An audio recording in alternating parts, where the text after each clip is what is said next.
दोस्तों कहते हैं कि अगर धरती पर कहीं जन्नत है तो वह है कश्मीर। जहाँ की खूबसूरत वादियां बर्फ से ढकी चादरों की तरह, पहाड़ों की चोटियां और श्रीनगर में गहरी डल झील जहाँ की खूबसूरती को बयां करती है। और जब भी कश्मीर की बात आती है तो आर्टिकल 370 और 35A की बात आती है और कश्मीर के महाराजा हरि सिंह का नाम भी जरूर आता है। दोस्तों, जहाँ का इतिहास पुराने जमाने से ही गौरवशाली रहा है। आज हम अपनी इस कहानी में महाराजा हरि सिंह और कश्मीर के बारे में बात करेंगे। दोस्तों, जम्मू कश्मीर भारत का अभिन्न अंग है। आज़ादी के बाद जम्मू कश्मीर भारत का हिस्सा बना, जिसका जिम्मेदार एक ही आदमी को माना जाता है, वो है जम्मू कश्मीर के राजा हरि सिंह। इन्होंने 26 अक्टूबर 1947 को एक ऐतिहासिक फैसला लिया, जिसके बाद कश्मीर भारत का हिस्सा बन गया। भारत और पाकिस्तान के बंटवारे के बाद कश्मीर दोनों देशों की दुश्मनी की वजह बना। जम्मू कश्मीर इकलौती ऐसी रियासत थी जहां की प्रजा ज्यादातर मुस्लिम थी, लेकिन वहां के राजा हिंदू थे। राजा हरि सिंह डोगरा वंश के थे। इस वंश के पहले राजा गुलाब सिंह थे और इन्हीं के पोते थे राजा हरि सिंह। 21 सितंबर 1895 को राजा हरि सिंह का जन्म अमर पैलेस में हुआ और इनके पिता थे राजा अमर सिंह। हरि सिंह ने 23 सितंबर 1925 को कश्मीर की राजगद्दी संभाली। राजा हरि सिंह ने अपने जीवन में 4 शादियां की और कांग्रेस के वरिष्ठ नेता तथा लेखक श्री करण सिंह जी हरि सिंह के पुत्र हैं। 13 साल की उम्र में राजा हरि सिंह पढ़ाई के लिए अजमेर के मायो कॉलेज में गए और अगले ही साल उनके पिता की मौत हो गई और इसके बाद उनके चाचा प्रताप सिंह को जम्मू कश्मीर का राजा बनाया गया। 20 साल की उम्र में राजा हरि सिंह को जम्मू कश्मीर का मुख्य सेनापति चुना गया। इसके बाद 1925 में हरि सिंह ने जम्मू कश्मीर की बागडोर अपने हाथों में ले ली। दोस्तों, राजा हरि सिंह आधुनिक सोच विचार वाले इंसान थे। गद्दी पर बैठते ही उन्होंने अपनी रियासत में वेश्यावृत्ति और बाल विवाह और अशिक्षा जैसी परंपरा को खत्म कर दिया।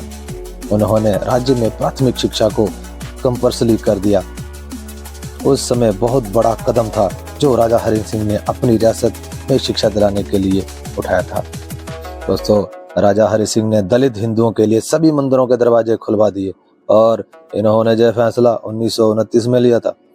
राजा हरि सिंह मुस्लिम लीग और उनकी सांप्रदायिक सोच के खिलाफ थे। दूसरे विश्व युद्ध के बाद 1944 से 1946 तक शाही युद्ध मंत्रिमंडल के सदस्य भी रहे।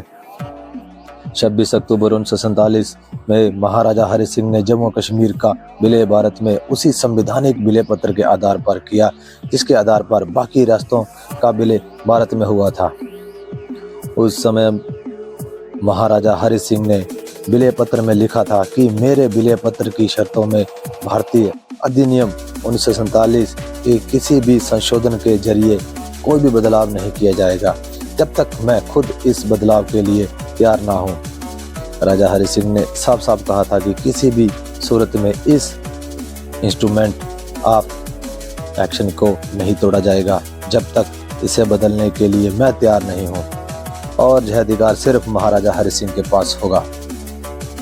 अब पाकिस्तान की सोच की बात करते हैं। पाकिस्तान कश्मीर के बारे में हमेशा से ही क्या सोचता था। पाकिस्तान चाहता था कि कश्मीर भारत का हिस्सा ना बने, बल्कि वो पाकिस्तान का हिस्सा बन जाए। इसके लिए वो हर मुमकिन कोशिश कर रहा था, लेकिन राजा हरि सिंह ने पाकिस्तान के साथ जाने को तैयार नहीं थे। लेकिन इस बात से नाराज होकर पाकिस्तान ने 22 अक्टूबर 1947 को कश्मीर पर हमला बोल दिया और मारकाट शुरू कर दी। परेशान होकर राजा हरि सिंह ने पंडित नेहरू और सरदार पटेल से बात की। इससे पहले महाराजा हरि सिंह भारत या पाकिस्तान दोनों में से किसी के साथ भी जुड़ना नहीं चाहते थे। वो अपनी अलग ही रियासत में खुश थे, परंतु पाकिस्तान से तंग आकर उन्होंने पंडित नेहरू और सरदार पटेल से मदद मांगी। इसके लिए उन्होंने कश्मीर को भारत में जुड़ने की शर्त रखी और कश्मीर भारत में शामिल हो गया। महाराजा हरि सिंह की विलय पत्र में आर्टिकल 370 और 35A को शामिल किया गया था, जो भारत सरकार ने अब खत्म कर दी है। महाराजा हरि सिंह ने अपनी जिंदगी के आखिरी वक्त जम्मू कश्मीर के हरी निवास में बिताए। उनकी मृत्यु 26 अप्रैल 1969 को मुंबई में हुई। उनकी अंतिम इच्छा के तहत उनकी राख जम्मू में लाई गई, तभी नदी में विसर्जित की गई। यह थी राजा हरि सिंह की कहानी। अब बात करते हैं भारतीय इतिहास में शामिल कश्मीर का इतिहास और देखते हैं डोगरा राजवंश के पहले किन किन शासकों ने राज किया और यहाँ की सामाजिक, आर्थिक और राजनीतिक कंडीशनों में क्या क्या उतार चढ़ाव आए। दोस्तों, कश्मीर में लंबे समय तक मौर्य और कुषाणों ने राज किया। मशहूर इतिहासकार कलहन की किताब राज तरंगिणी के मुताबिक सम्राट अशोक कश्मीर का प्रमुख शासन था और उसी ने कश्मीर में श्रीनगर शहर को बसाया था।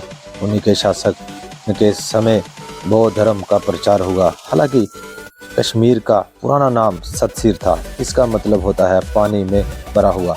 ऋषि कश्यप ने इसे बाहर निकाला और ऋषि कश्यप के नाम पर ही इसका नाम कश्मीर पड़ा। कश्मीर के राजा कनिष्क के टाइम पर चौथी बौद्ध संगली हुई। इसके बाद कुछ समय तक कश्मीर में मिहिरपुर राजवंश का शासन रहा। इसके बाद कश्मीर में शैव दर्शन का विकास हुआ। धीरे धीरे बौद्ध धर्म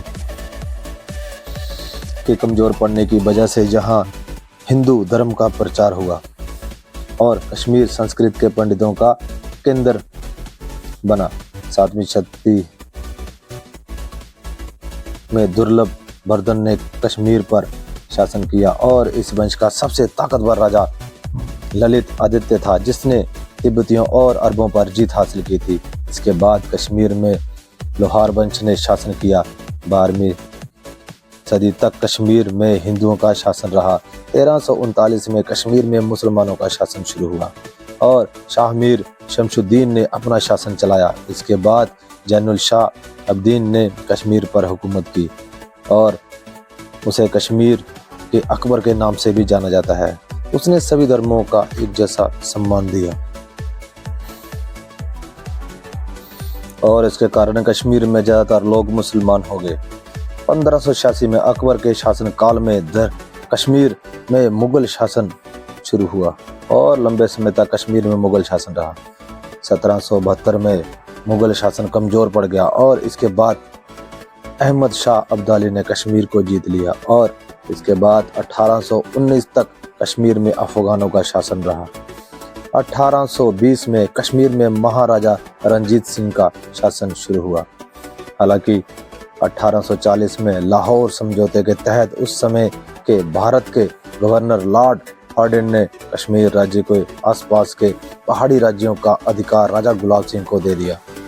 इसके अलावा सिखों के साम्राज्य पंचचा से जुड़े राज्यों को इन्हें बेच दिया। उस समय गुलाब सिंह का राज्य बलूचिस्तान से लेकर के लद्दाख तक था। राजा गुलाब सिंह का निधन 1857 में हुआ और इसके बाद राजा अमर सिंह को कश्मीर का राजा बना दिया गया और इसके बाद प्रताप सिंह कश्मीर के शासन बने और इसके बाद राजा हरि सिंह ने कश्मीर के राजा बने और इस तरह आज़ादी के वक्त डोगरा वंश का कश्मीर पर शासन रहा और 26 अक्टूबर 1947 को कश्मीर को भारत में मिला लिया गया।